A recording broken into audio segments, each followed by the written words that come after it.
I met my arch nemesis. Not a frenemy, not an enemy, just this destructive force.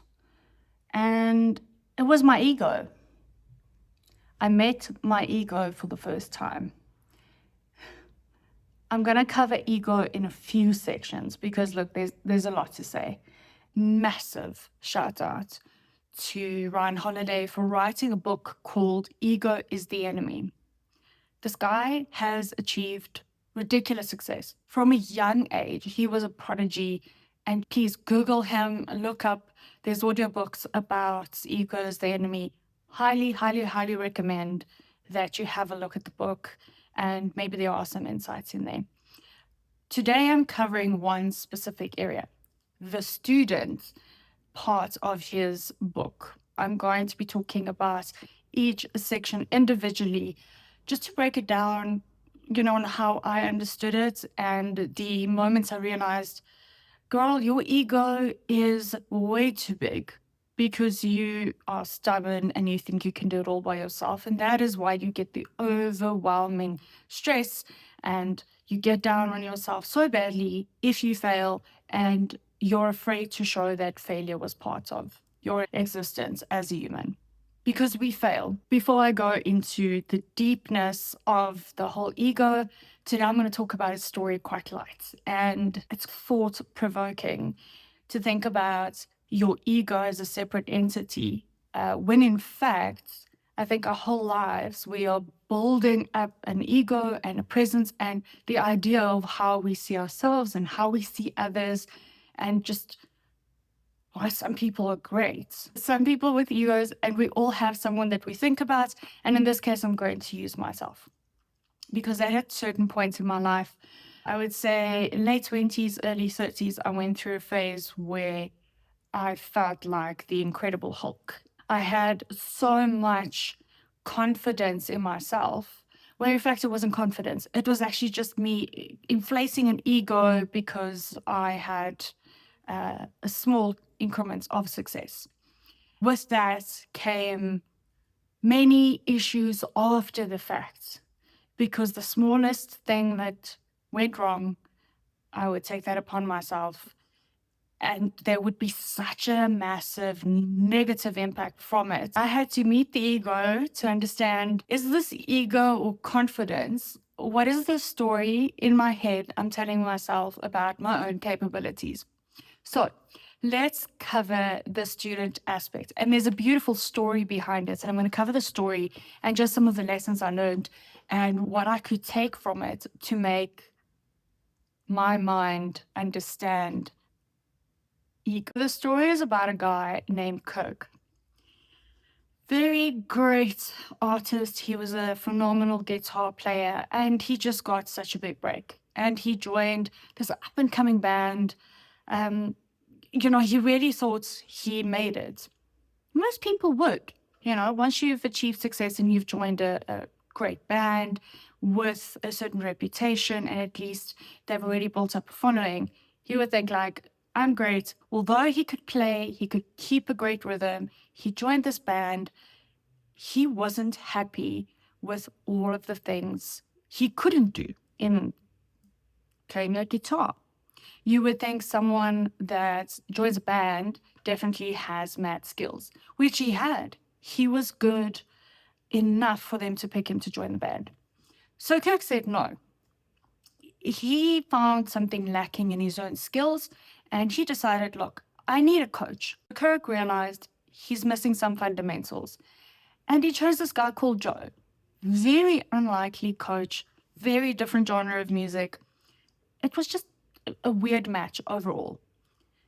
As they went through the process, Joe was quite harsh. He was a sticker for the fundamental rules of playing guitar, and Kirk was humble enough to go with it. And many students left Joe because of how particular he was and how hard you had to work being mentored or coached or having this person as an instructor to teach you how to play guitar.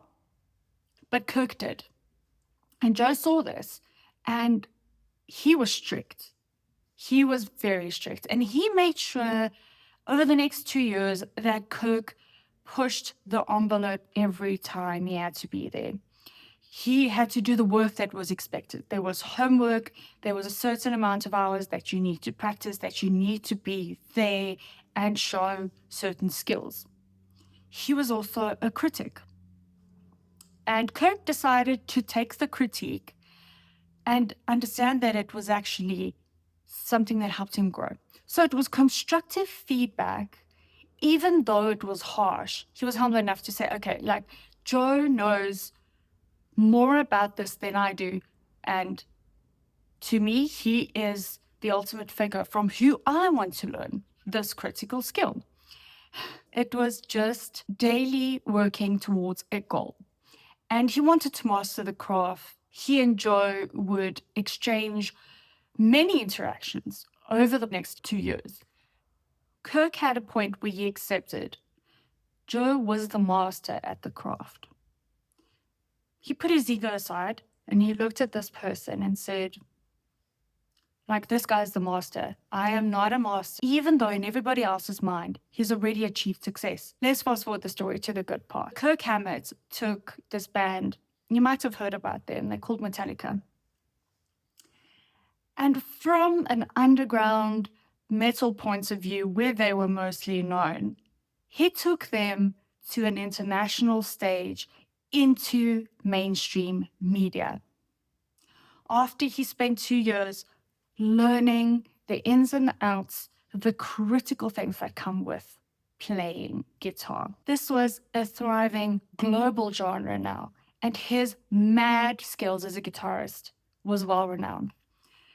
If you don't know who this is, please go and listen to some of Metallica's songs.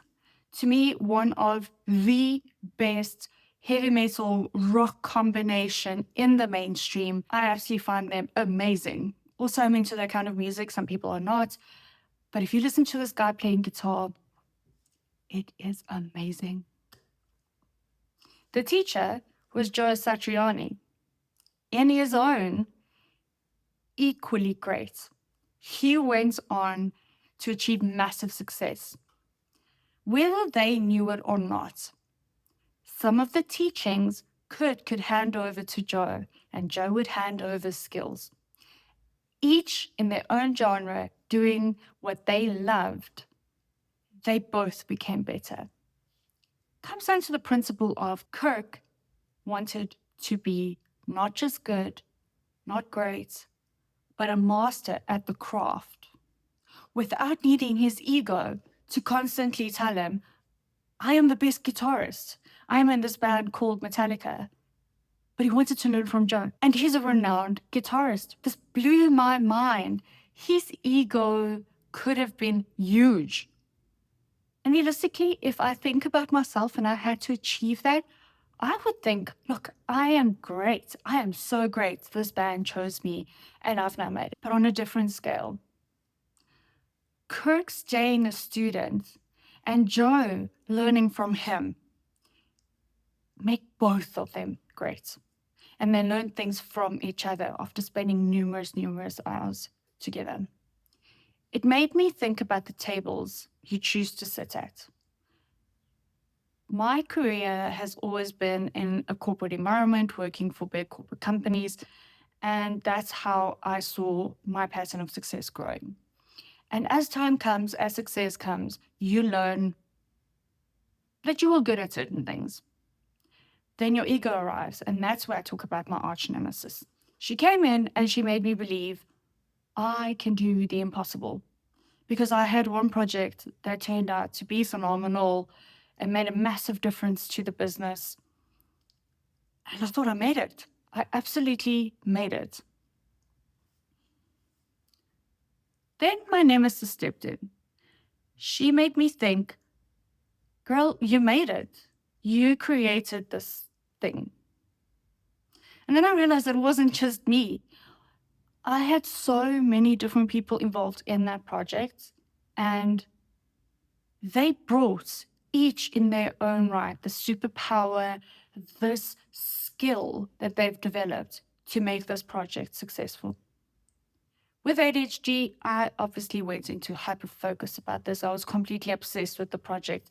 And come hell or high water, I wanted this to work and happen and make this implementation great.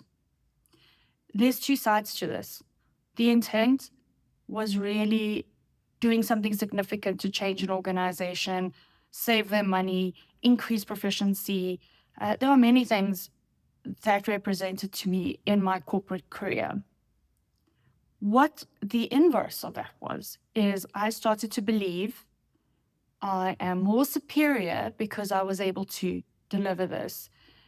And that was not the case, not at all, because my ego kept telling me, you've made it. You know, you are one of these elite people that can deliver this. And I wasn't, honestly. If I did not have everybody else around me, I wouldn't have been able to achieve it. Bring on the next project. Then I had fear to fail. I didn't see failure as part of my capabilities. I would not fail. But when you do, you take it as I'm pathetic, I'm a loser, I'm just such a big failure, which is generally how I think most of us talk to ourselves internally. It's always, you useless person, you stupid this, you that. There are many negative things we say. But on the other side, after reading the book, I realized, what about the lessons? What about going back and seeing what it is I did wrong? You know what I did wrong? I thought I could do everything by myself, because as long as I managed as much as I possibly can in that project, I was in control. I want to be that person with the answers. And then I realized, whoa, actually it's my ego saying, I want that power. I want the power that they have because they are in that position. Control is such a false sense that we have, because I was never in control.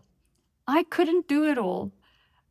And many of my failures came from my inability to see that my arch nemesis, that ego, became the ruling factor of the next few years of my career. Reading the book, I realized, why would I not want to learn more skills? And you know what? I would have saved so much time by going to an expert that is far better skilled at doing certain things to do the delivery on the project. If they had capability, if they had time, I can guarantee you it would have been even better and greater, and the solutions would have been epic. And I think this is something the mentor taught us. It's not always about you as an individual. Certain people have certain personalities. That with the neurodivergency aspects of my personality, which I didn't know. I didn't know I had ADHD back then, but I knew the way I thought about things was quite different. I knew it, I could feel it, I could see it with people around me. There was a sensitivity to how each person did what they did. I had to learn a new skill.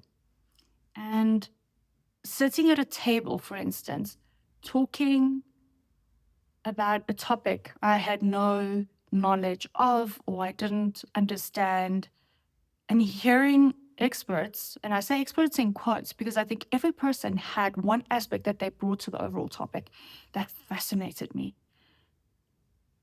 Being humble enough to sit there and say, I actually don't know anything about this. Can you tell me more? Got me the best lessons in life. Because not only could I be humble enough to say, actually, I don't know anything about this. And how hard is it to say, you're at a table with some phenomenal people telling their stories about projects and technologies. And look, in the IT sector, it is amazing how things work. And I wanted to learn from them. But I don't want to sit there and look like an idiot and say, actually, I don't know about it.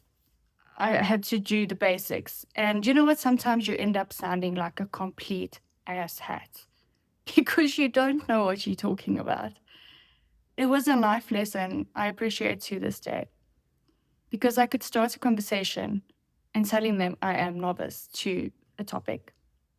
And I learned some great things. The lesson was I could practice the skill and I really could try and hone it. But if there's one person I need on a project to do certain aspects of it, I will go to this person I can see as the master in a subject line and be willing to learn from them. It was a aha moment. And I don't think it's ever stopped, because every person you listen to, you can learn things from. Some people do know more. Now I'm going to give you an exercise to try. If you think you know a lot about a certain subject, go to someone in the room and kick up the conversation. Ask them, what do you think about, I don't want to go in technical, so let's say, what do you think about why? And I'm not talking about maths, guys. And you have a conversation and you ask them simple questions of their understanding, what they think of something, and you keep quiet. Yes, you keep this quiet and you listen. And you wait. You pause and process what they just said to you. Now, ask another question and continue the cycle. Let them speak. Even though you think you know more, sometimes you just need to sit, listen, and process. Not wait to respond immediately and say, no, but actually you were wrong. This is how it works. Just by keeping quiet. Sometimes you learn something, sometimes you don't. Sometimes you are stuck in conversations where you realize, and I always say this is not my table. This is not where I should be sitting. Because if I am well versed in a certain subject, certain area, and you listen to someone forcing down an opinion or being completely left field when it comes to a topic, you now have control of yourself, because you could listen, because you could process, and you can now make an informed choice. That's what it's about. Your control comes from your choice, and you have control to decide if you want to learn from someone. You can see if this is for you. Not all lessons are nice. Not all conversations turn out great.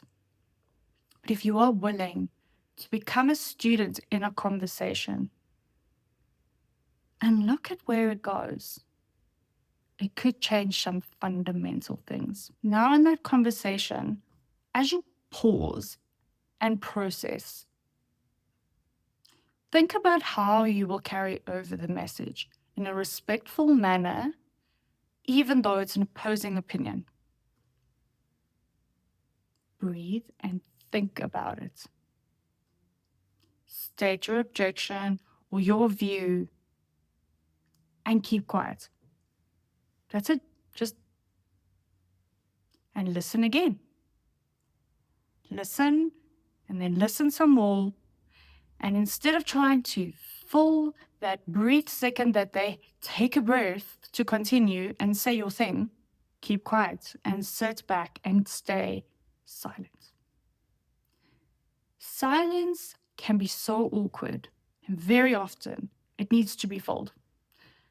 I do this often. I can't handle weird situations where people are quiet. I'm the person that gets into the lift and be like, hey, everybody. Yeah, I'm that weirdo.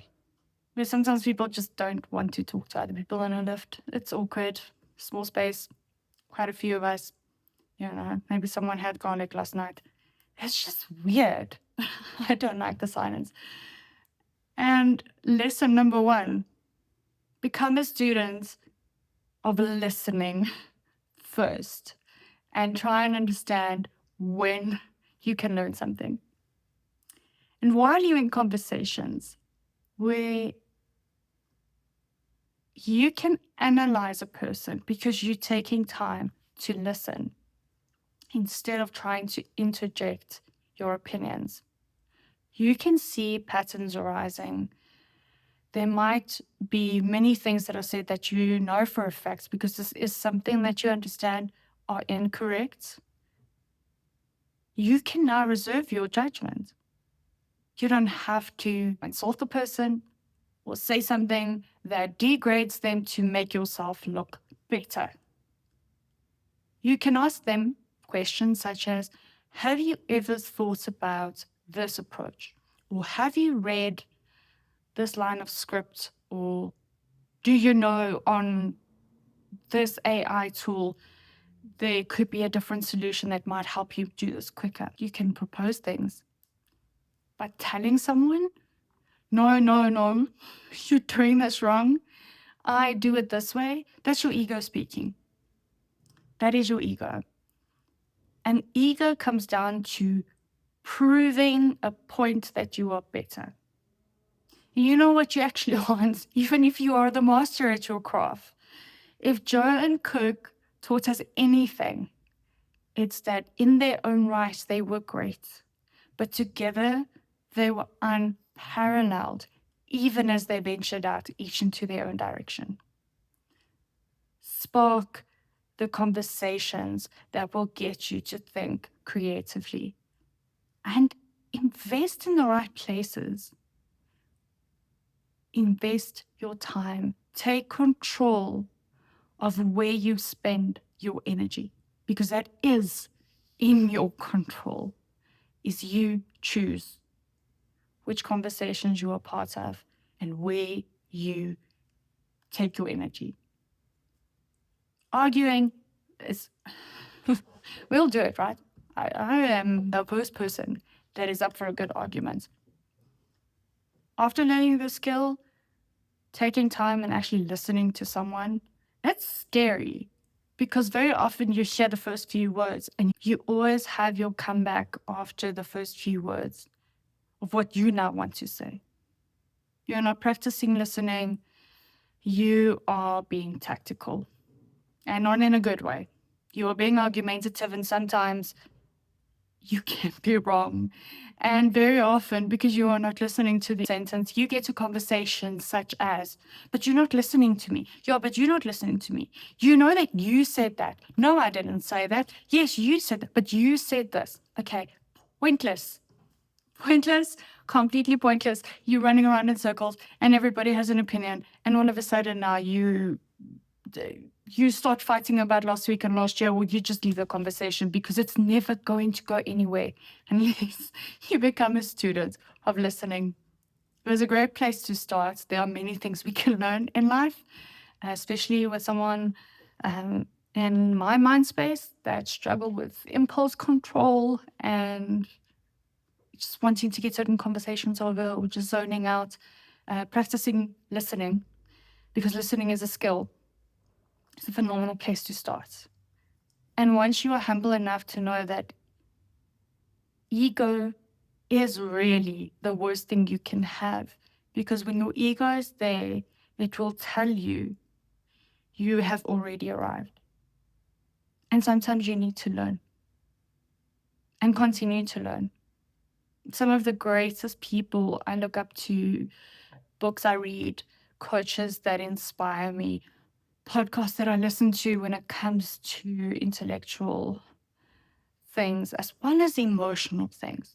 You know, emotional intelligence is so underrated in society today. They have one thing in common. They accept failure, they learn from it, they try new things, but they are always willing to learn.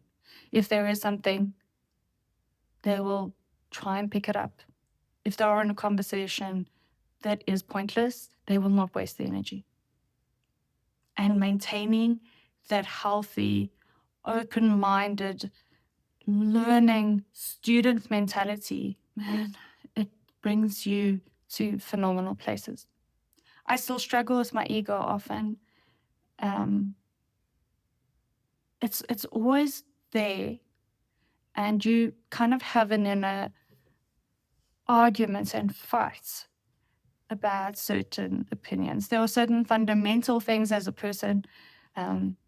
Shockingly enough, from the previous podcast I did, the most controversial statement was the one that was shared numerous times. And I had so many people come back to me and say, I can't believe you said that, but exactly. The phrase was, I know you're grown up children. You are not the one to give me advice. So controversial. And that was the one that got the most feedback. Although I appreciate the fact that people feel the same, it often comes down to a point of, was that egotistic of me to say, or was it a fact of something I believe? It was a question I really had to think about. In the end, I realized, you know what? That's exactly it. As a mother, I can continue to learn. As a wife, I can continue to learn. As a friend, I can always learn to be better for myself, for my family, for my friends. And I can continue being a student. And someone that knows it all with their opinion is that student, or is that ego. And I'd much rather learn and practice listening daily, because it's a skill I still don't have down. It's not something I can do naturally. So it is always a mindful exercise of, okay, you need to now listen. Don't zone out, listen. And sometimes you get it right, and it's great. It's great to listen and really hear what people say. Because pausing and leaving a little bit of awkward silence in a conversation, you will be amazed how much people are not saying. How much they are not saying, purely because they are used to you filling the gap. Try it. Absolutely try it. And please go and listen to Kirk and Joe in their own rights. Please, please, please listen to it. I would highly recommend it. If it's not your thing, it's not your thing. And that's also very cool. Like every person has their own taste in music. But again, the book that I read this in that made me go, wow, is Ryan Holiday, Ego is the Enemy. I read it every January. And yeah, by March, you kind of need to read it again. It's one of those books I try and read every year, because humility and staying students in life has brought me further and has had me on my knees many times, knowing I need help, I need to reach out, and I cannot do everything on my own. So that's it for today. Next, we'll cover another aspect of ego. Thank you for taking time to listen to this. Shout out Ryan Holiday. Thank you for the book. It has changed many things in my life. Next week, I'm going to be covering what it means to have an ego problem and what it means to actually have confidence. There are very distinct differences between the two, because confidence does not necessarily equal to ego. Please look out for that conversation. It's going to be a lot of fun. And we're going deep.